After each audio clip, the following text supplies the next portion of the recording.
All right, so 2x minus 8 equals negative 4x plus 12. Write it down, write it down, write it down. 2x minus 8 equals negative 4x plus 12. 2x minus 8 equals negative 4x plus 12. I want to solve for x. I want to solve for x. All right, if you're in La La Land, I need you in reality of math class right now, okay? Let's do it. So, first thing first, let's just put our line down the equal sign. This year, I use the acronym VCC to kind of help guide us in how to solve these equations. So the first step for me that I told y'all to do is get rid of a variable first, off of either the left side or the right side. Remember, the goal is to get x on one side of the equal sign all by itself. That is the goal. The ultimate goal is to get x by itself on one side of the equal sign. So I like to get rid of the smaller variable. So to me, that would be the negative 4x. So either I'm getting rid of the 2x or the negative 4x. I choose to get rid of the negative 4x. How would I get rid of the negative 4x? Say it again. Plus 4x. So I do the opposite operation. I need more participation because the lack of participation will make me go longer. Okay, let me make sure that's understood. Okay, because that silence makes me think we don't understand. Add 4x to both sides. So 2x plus 4x.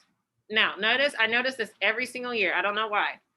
People just say plus 4 instead of plus 4x. You're getting rid of the whole thing, so you need to write the whole thing down. Plus 4x, plus 4x. This also tells you where you would add it to. You wouldn't add it to the 8 because 4x and 8 are two different types of terms. So you know where to add it to. So 2x plus 4x is 6x. Bring down that minus 8 equals, what happens to the negative 4x and the positive 4x? Cancels out and bring them up on the positive 12. So I got rid of one of my variables. Now I need to get rid of one of my constants. Here's the trick. If I started on the right side, then that means my second step's on the left side. Another way to know which one is next is, remember, you're trying to get x by itself on one side of the equal sign. So that means now that I have 6x only on one side of the equal sign, I need to get rid of everything around the x. So my goal now is to get rid of this minus 8. How would I get rid of it? Plus 8, add 8. So I'm going to add 8 to both sides. That gives me 6x equals 20. My last step is to get rid of the coefficient. Get rid of the coefficient. Coefficient means the number multiplied to x. And if I'm going way too fast where you're not understanding, then speak up for yourself, okay? I'm trying to go quickly so we can have more time to review, but I don't want to go so quickly that you're not remembering or understanding. So 6 is multiplied to x. How would I get the 6 off of x? Divide by 6 on both sides. Always the opposite operation. So 20 divided by 6 is 3.3 repeating, or just 3 1/3. Miss Patterson, I have a question. Yes. So I always get confused. So like for the 8, it was an 8, but I always get confused if it's asking for minus 8 or if it's actually a negative 8. So it really, so we use those terms kind of interchangeably. It really doesn't matter because even if it was a negative 8 or a minus 8, you still would have to add 8 to get rid of it. So like you can think of it as either one, but whatever one, just if you want to say it's minus 8 so you can remember the plus 8, then that's fine. But it really would mean the same thing if it was minus or negative. Does that make sense? Yes, thank you. Now, let's be real, guys. No matter how many times we do this, some of you won't remember how to do this.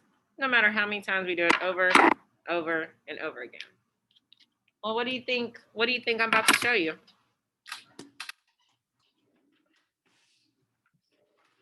Desmos. Guys, if y'all don't use Desmos, I'll cry. Desmos. So let me show you how to do this on Desmos, which I've showed you multiple times this year, but it's okay. Let's see.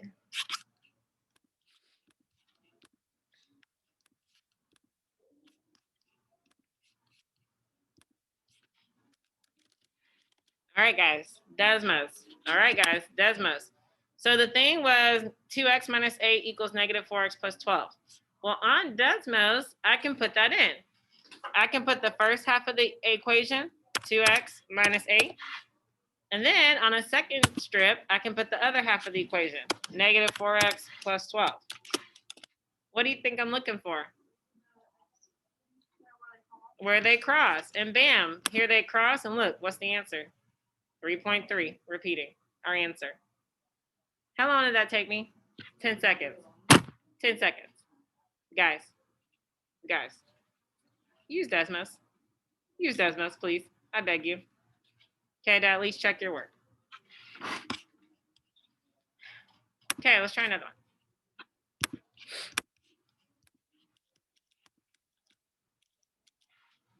So if you feel like you got it, work ahead. But I'm just going to ask people to tell me what to do at this point. Again, because it's not me teaching it, this should be me reviewing it. So negative 0.5x minus 8 equals 2x plus 17. Someone tell me the first thing they would do. All right, so what would you do? All right, and how would I get rid of negative 0.5x? So just plus 0.5x, yeah. So just plus 0.5x, awesome. Awesome, okay? And the reason we want to do plus negative, because that's the same thing as subtracting it. And so it's just plus. So this kind of reminds me of like what Hannah asked me. So just remember, if it's negative, just put positive. If it's positive, then just put negative or minus. So adding 0.5x from both sides, thank you, Jayla. So that cancels out over here. I'm gonna bring down that minus 8, now it's negative 8. 2x plus 0.5x is 2.5x. Bring down that plus 17. All right, someone else tell me what to do.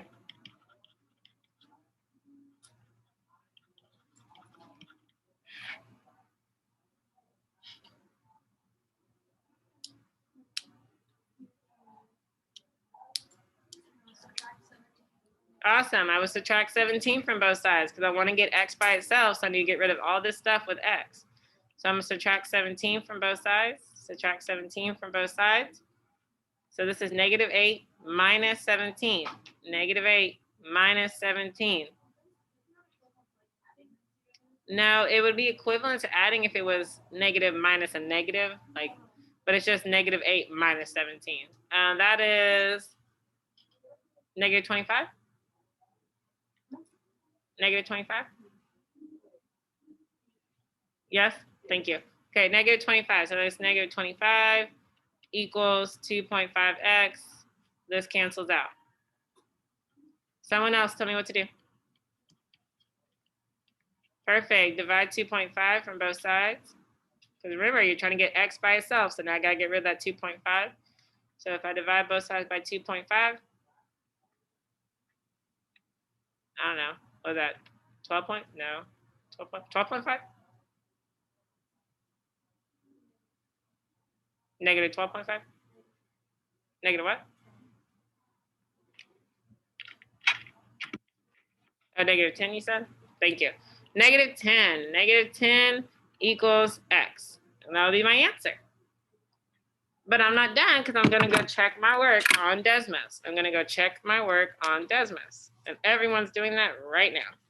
Everyone's checking their work on Desmos. Everyone's checking their work on Desmos.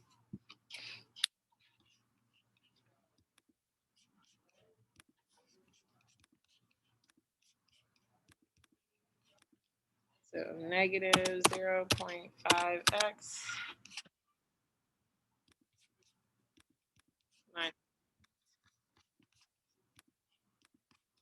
and 2x plus 17. And I'm looking for where they intersect. Bam, negative 10. OMG, guys. Why am I going to get any of these wrong? I'm not. Because the calculator gives me the answer. Speak up now if you're confused. Okie dokie, artichoke.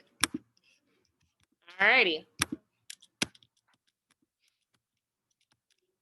All right. we saw this type of word problem already. I want to see if we can figure it out. Jennifer started the summer with $40 and spent X dollars per week. Pause. I want to write an equation for Jennifer. Jennifer started the summer with $40 and spent X dollars per week. Someone tell me what to write for Jennifer's equation.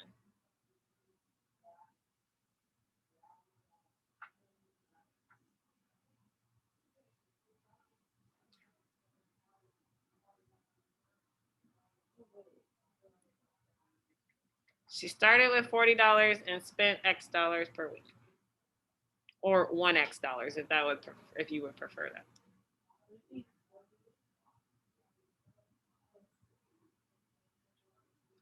$40 minus X.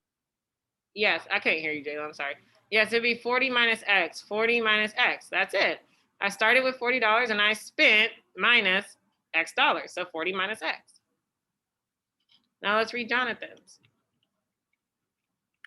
Jonathan started the summer with $150 and spent 3 times the amount of Jennifer's per week. Jonathan started with $150 and spent 3 times the amount of Jennifer per week. Someone tell me. 150 minus 3x. Perfect. 150 minus 3x. In case I think I heard you, I just couldn't hear you well. I don't know, my volume might not be working very well. All right. So here, and it says, and the rest of the thing should say, when would they be equal? We would solve this, but we're not going to for the sake of time. I just wanted to make sure we knew how to write them out. Okay, last thing. Well, before that, does anyone have questions? Last thing we're going to review for the day is direct variation. Let me find it. Okay. I don't know. Did we review this already, guys? I know I did it in tutoring. I can't remember if I did it in class. X and Y vary directly. When X equals this, Y equals that. What's X1, Y? Did y'all remember doing that recently? No? Okay. All right. So if something says that varies directly, that means it's proportional. If something says it varies directly, that means it's proportional. So X and Y vary directly. When X equals... I think we already did this. Did we? Because I have the notes. You have the notes? And the I feel like I did do this like really recently. That's because we learned it recently, but we didn't review it recently. Okay, well let's just do one problem then. Let's just do one problem. X and Y vary directly when X equals 12, Y equals 4.5. What is X when Y equals 20? So if you get a question like this, and it says it varies directly, that means it's proportional, so you're gonna set up a proportion. When X equals 12, Y equals 4.5. Well, I'm gonna put 12 over 4.5. I'm gonna set up a proportion here. What is X when Y equals 20? What is X when Y equals 20? Well, since I know that these things are proportional, I know that the proportion of X over 20 will equal the same thing. So when X equals 12, Y equals 4.5. What is X when Y equals 20? Notice if I put X on top here, I have to put X on top here. If I put Y on bottom here, I have to put Y on bottom here. So if you did it the other way around, 4.5 over 12, that's fine. You just have to do the same thing over here. Y is on top, X on bottom, X on bottom. Okay, so then from here, what would I do? Cross multiply. So 4.5 times X is 4.5X. 12 times 20 is 240. So I got 4.5X equals 240. And then what? Divide both sides by 4.5.